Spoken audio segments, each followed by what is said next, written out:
Okay, in this section, we're going to be talking about concavity of a function and also using a second derivative test. Uh, Discussing concavity first, just to give you a visual picture here of what concavity actually is. Um, this part, of course, this is just a portion of some function that's been graphed here. But this would be a section of a graph that would be considered to be concave up. Basically, if it's a section, that I refer to it as being able to hold water, it's got the bowl shaped in which water would hold in here, then that's going to be a section that's concave up.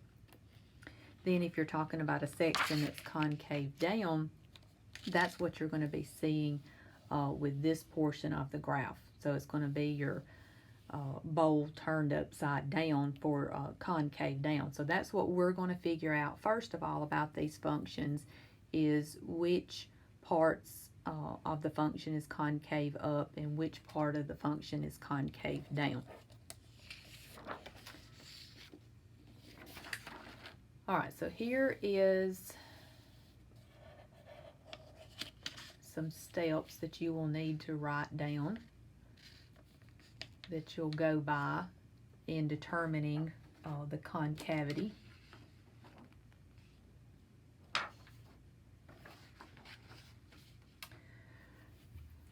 All right, so first of all, it says that you need to locate the x values at which the second derivative is equal to 0 or the second derivative does not exist.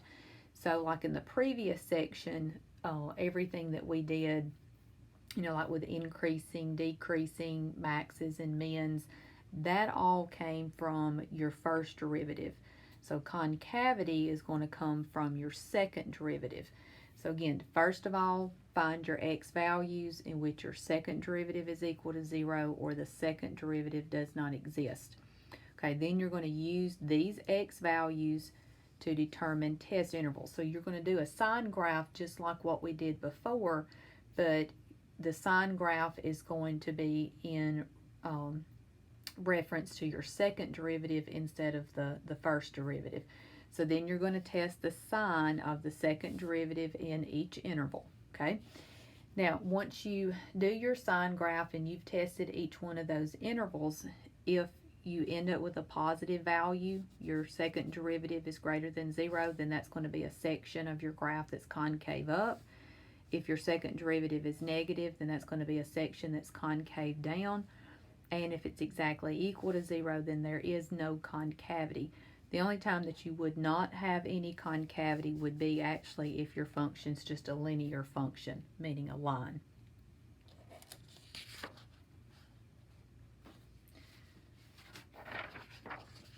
Okay, now points of inflection, and at the same time that we're going to determine concavity, we're also going to figure out what's called points of inflection.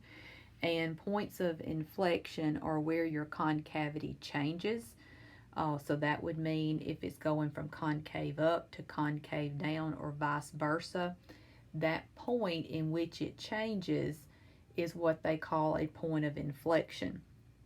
Now, as it states, it says these can occur where your second derivative is equal to 0 or your second derivative does not exist. Okay, so I've really not added any steps to the 4 steps that I had written down a while ago, because once you go through your sine graph and you determine your concavity, you're going to be able to get your points of inflection from that, so without having to do really any extra work.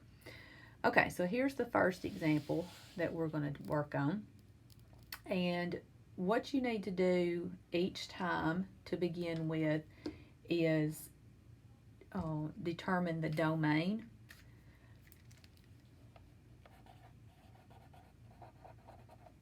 Now, the fact that this is a polynomial function, as you've come across several times before, if it's a polynomial, your function's never going to be undefined for any reason. Therefore, your domain is negative infinity to positive infinity, okay? All right, do your first derivative. Of course, this is just going to require power rule in this case.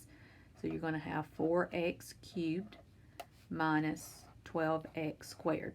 Now, everything with concavity and points of inflection, remember, comes from your second derivative. So from here, just go straight to your second derivative. So that's going to give you 12x squared minus 24x. Okay, so now we've got to figure out, where is this second derivative equal to 0? Where is it undefined? Well, it's not ever going to be undefined because it is a polynomial, but we can find out what makes it equal to 0. So if I were to set this equal to 0, first thing is I have a common factor, a GCF of 12x. So I'm going to factor out 12x, which will leave me with x minus 2. So 12x equals 0 would give me x equals 0. X minus 2 equals 0 is going to give me x equal positive 2. So this is going to be those x values that you're going to use on your sine graph. All right, so let's start as a sine graph.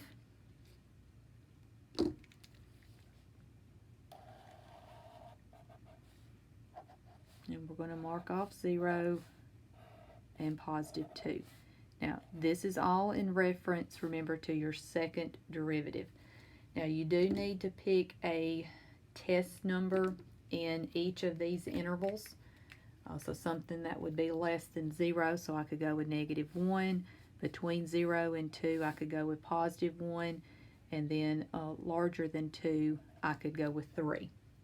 Now, you're going to substitute these test values, remember, into the second derivative. Okay, so that's why I've written the f double prime over here beside the sine graph. Okay, now this is not something you have to show me. You can just use your calculator, but take the -1, substitute it in here to the second derivative, and that's going to give you a positive value. Okay, then if you'll substitute positive 1 into the second derivative, you're going to get a negative value. And last would be the positive 3. So again, substitute positive 3 into the second derivative, and you're going to get a positive value.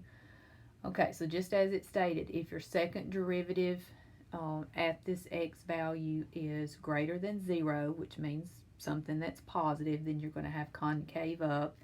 And if it's less than 0 or something negative, it's going to be concave down. So this is going to be a section that would be considered concave up. Remember, concave up means like it holds water. This is going to be a section that's concave down, and this is a section that's concave up. Okay, now just use interval notation to express these intervals. So for concave up, we would have -infinity to 0. That's this section here, -infinity to 0. And we would also have concave up from 2 to positive infinity. And then concave down is going to be the middle section here. So that's going to be between 0 and 2. Okay?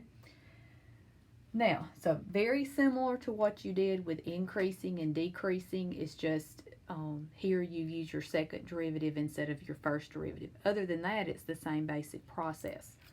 Okay, now let's talk about points of inflection.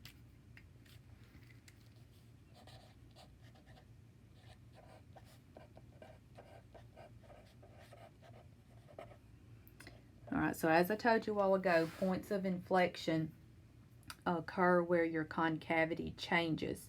So in this case, since I'm going from concave up here to concave down, it changes, and it changes right here at the 0. So at x equals 0 is where you will have a point of inflection. So I know it's going to be at 0 something, and we'll figure out the y value here in just a minute. And I would also have a point of inflection at x equal 2 because it changes here from concave down to concave up.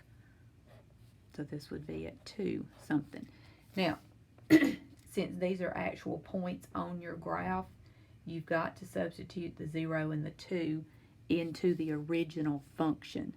So you would need to go back to the original function, okay? Again, that's something you could just do in your calculator if you chose to do so. You'd have 0 to the 4th minus 4 times 0 to the 3rd, of course, which gives you 0.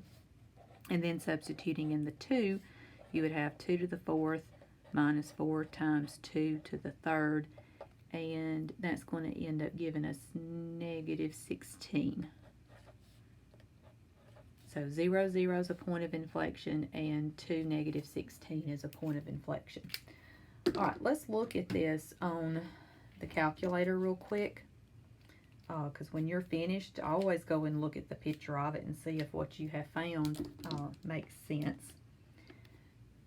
Now, I've already entered the function into my y equals, and I've actually already changed the window so it looks good.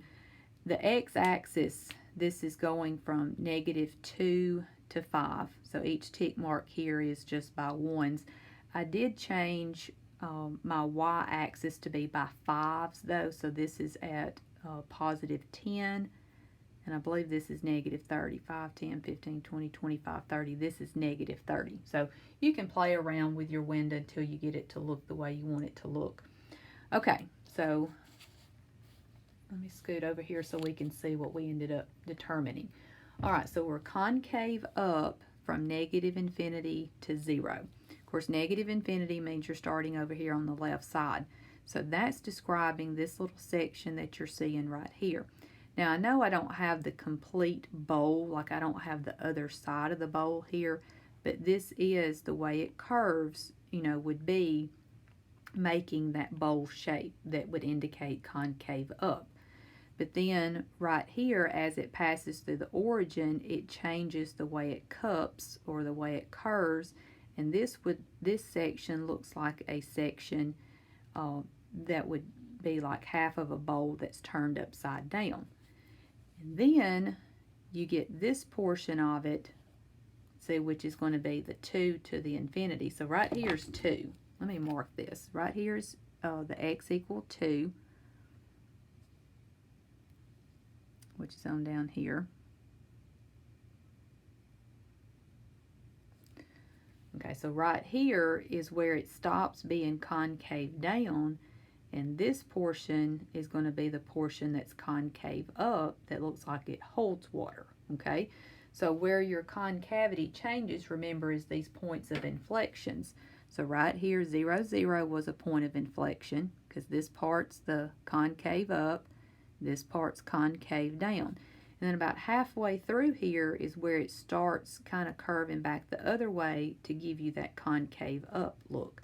So these 2 points I have marked would indicate your points of inflection. So like I said, when you're finished finding this information, graph the function on your calculator and see if it matches up with what you determined.